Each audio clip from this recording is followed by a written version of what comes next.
हमारे थाला का भाला फेल हो गया।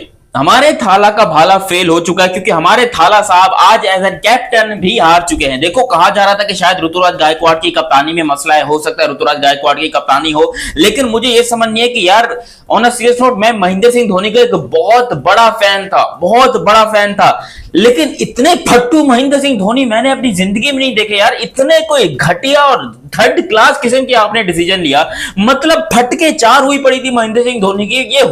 ये कौन सा धोनी था? ये जो विराट कोहली के फैंस धोनी को ट्रोल करते हैं, मैं हमेशा से उनको बुरा वाला बोलता हूं। भाई, मैं खुद विराट का बहुत बड़ा फैन हूं, लेकिन कभी धोनी को ट्रोल नहीं किया था। लेकिन आज जो धोनी ने हरकत की है भाई, ये फट्टू धोनी, मैं नहीं जानता इस धोनी को।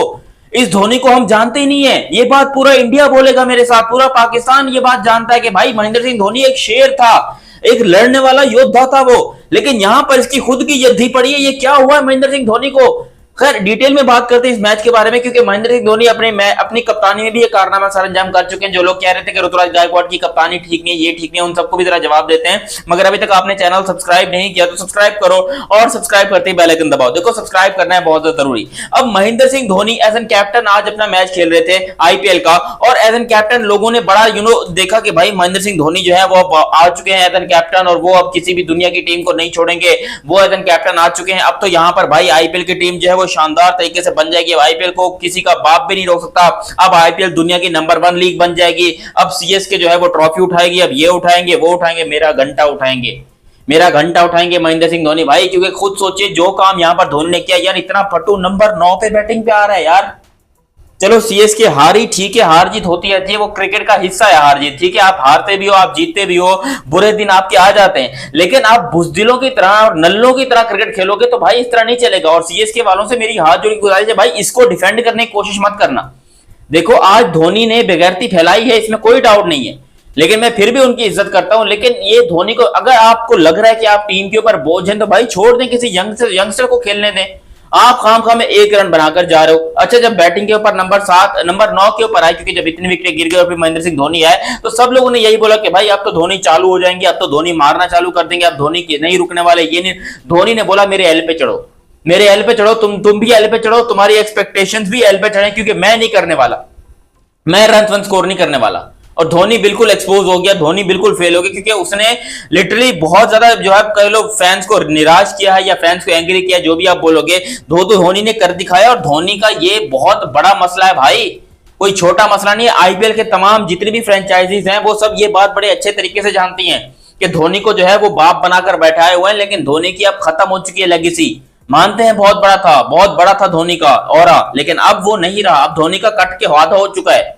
तो इसीलिए अब देखो, इस मैच की, पूरे मैच की क्या ही बात करूं कसम से, अगर स्कोर कार्ड के ऊपर जाओगे तो शिवम दुबे आखिर तक खड़ा हुआ था, जो कि पता नहीं क्यों खड़ा हुआ था, मुझे खुद समझ नहीं आई। ना उससे शॉट लग रहे हैं, ना वो चौके मार पाया, ना वो छक्के, रन बॉल तरीके से जो है वो जा रहा है। हालांकि अगर आप आखिर तक खड़े हुए तो आपको मैच 100% खत्म करना चाहिए, लेकिन शिवम दुबे से भी कुछ नहीं हो पाया। वो बेचारा भी जो है हग दिया, और उसने क्या हगा भाई, डेवन कॉनवे, डेरिल मिचेल और पता नहीं कौन कौन से भाई इन लोगों ने, विजय शंकर वगैरह खिलाए हुए थे, सबके सब फेल हो गए।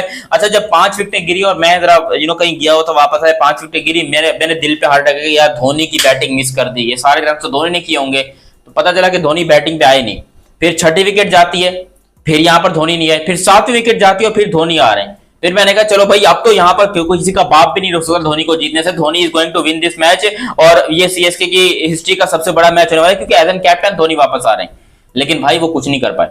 फिर इनके डिसीजंस बॉलिंग में, यार चलो बैटिंग में आप फेल हो गए, आपसे नहीं हो पाया। 100 रन भी बहुत होते हैं भाई, 100 रन आईपीएल के अंदर बहुत होते हैं, चेज हो सकते थे।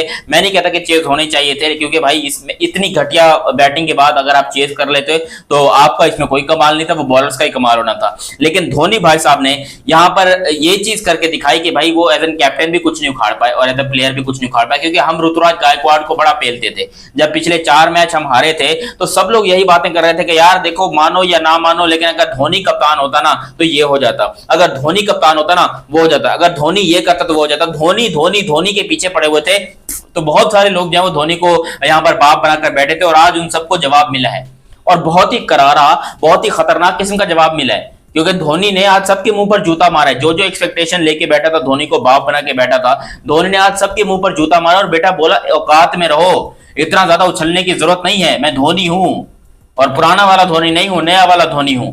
तो ये सब जो है वो धोनी बेचारा फेल हो गया। फिर बॉलिंग में वो सुनील नारायण, अबे सुनील नारायण कौन सा बैट्समैन है, यकीन करो मैंने इसको दुनिया की किसी लीग के अंदर स्कोर करता नहीं देखा, ये ना ये ओपनिंग पे जाता है, लेकिन इसको क्या बीमारी हो जाती है, ऐसा क्या हो जाता है सुनील नारायण को कि आईपीएल में ये बंदा इतने रन्स कर देता है, ऊपर से विकेटें भी ले लेता है। ये बंदा ऑलराउंडर किस्म की नस्ल है, ये क्या है मुझे नहीं पता, क्योंकि इतना ज्यादा इसने फोड़ा, इतना ज्यादा इसने तोड़ा, आज मार मार के 5 छक्के लगाए हैं सुनील नारायण ने, 5 छक्के सीएसके को लगा दिए, और ऑलमोस्ट इसका इरादा था कि मैं 6 ओवर के अंदर मैच खत्म करूं। हालांकि ऐसा होता नहीं है, लेकिन 6 ओवर में मैच खत्म करने के चक्कर में था। फिर इसके साथ साथ यहाँ पर अजिंक्य रहाणे ने भी थोड़ा इसका साथ दिया, वो भी ठीक ठाक चला, और Ajinkya Rahane by the way ठीक ठाक है भाई, शानदार है, आउटस्टैंडिंग है। मुझे नहीं लगता कि यहाँ पर अजिंक्य रहाणे के ऊपर क्रिटिसिज्म होना चाहिए भाई, वो कप्तान भी शानदार है। हालांकि उसकी अगर प्राइस देखी जाए जो कि वैल्यू होती है, तो वो बहुत ही कम पैसों में गया है। हालांकि धोनी के बारे में सब ये जानते हैं कि भाई धोनी 4 करोड़ लेके बैठा है, और अजिंक्य रहाणे 3 करोड़ या आई थिंक 1.5 करोड़ 1.5 करोड़ जिनके रहाणे लेके बैठे, तो कौन बेटर कैप्टन है, कौन सस्ते में निपट गया। तो ये बात सबको समझ में आ गई, क्योंकि सब लोग जानते हैं कि भाई अजिंक्य रहाणे को उतना क्रेडिट नहीं मिल रहा जितना उसको मिलना चाहिए। हालांकि Ajinkya Rahane was one of my favourite players in Indian test cricket team, but उसको वो क्रेडिट नहीं मिला।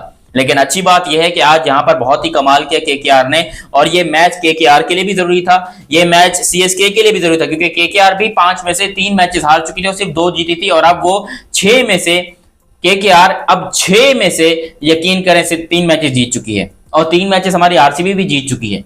लेकिन क्या शानदार तरीके से कमबैक किया केकेआर ने। चेन्नई को हराना कोई छोटी बात नहीं होती, चाहे वो चेन्नई कितनी भी घटिया टीम हो, कितनी भी गंदी टीम हो, लेकिन उसको हराना हमेशा से बहुत बड़ी बात होती है, और आज ये काम करके दिखाया केकेआर ने, तो उसकी जितनी तारीफ करें कम है। बाकी Ajinkya Rahane captain absolutely brilliant, उनसे बेहतर कप्तानी इस आईपीएल में कोई कर नहीं रहा है, और पॉइंट्स टेबल भी आप क्या ही नजर डालें पॉइंट्स टेबल के ऊपर, मतलब केकेआर अब इतनी ज्यादा ऊंची हुई नहीं कि वो ऊपर आ जाए, लेकिन नंबर 5 के ऊपर आई थिंक वो आ चुके हैं, और नंबर 5 भी ठीक है भाई, कम से कम वो एसआरएच, मुंबई इंडियंस और चेन्नई सुपर किंग्स से तो बेहतर ही है ना।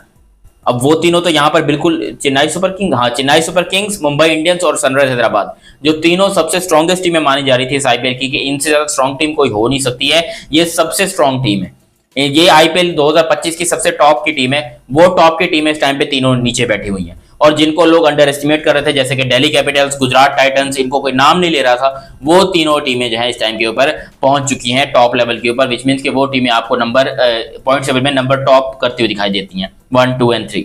पंजाब किंग्स भी उसमें शानदार है, उसमें बेंगलोर भी शानदार है, उसके अंदर यहाँ पर हमारी जो कोलकाता नाइट राइडर्स है वो भी अब आ चुकी है नंबर 5 के ऊपर। तो नंबर 5 जो है वो शानदार है, लेकिन नंबर जो 5 से नीचे वाली टीमें हैं उनके लिए ये बहुत बड़ा खतरा है कि अब वो शायद कमबैक ना कर पाए। बाकी सीएसके वालों, तुम लोग जितने ख्वाब लेकर बैठे थे कि भाई हम जो है वो प्लेऑफ्स खेलेंगे, ये खेलेंगे, वो खेलेंगे, तो भाई तुम्हारा प्लेऑफ्स बढ़ चुका है, तुम लोग अब कुछ भी खेलने के लायक नहीं रहे हो। बाकी आप लोग भी अपनी राय कमेंट सेक्शन में दीजिएगा कि आप लोग को ये मैच कैसा लगा। अभी तक आप लोगों ने चैनल सब्सक्राइब नहीं किया तो सब्सक्राइब करो, सब्सक्राइब करते बेल आइकन दबाओ। मेरा नाम है दयानत अली, मिलते हैं बहुत ही जल्द अगली वीडियो में, तब तक के लिए आप मुझे दीजिए इजाजत। अल्लाह हाफिज एंड लव यू हो गया, बाय बाय।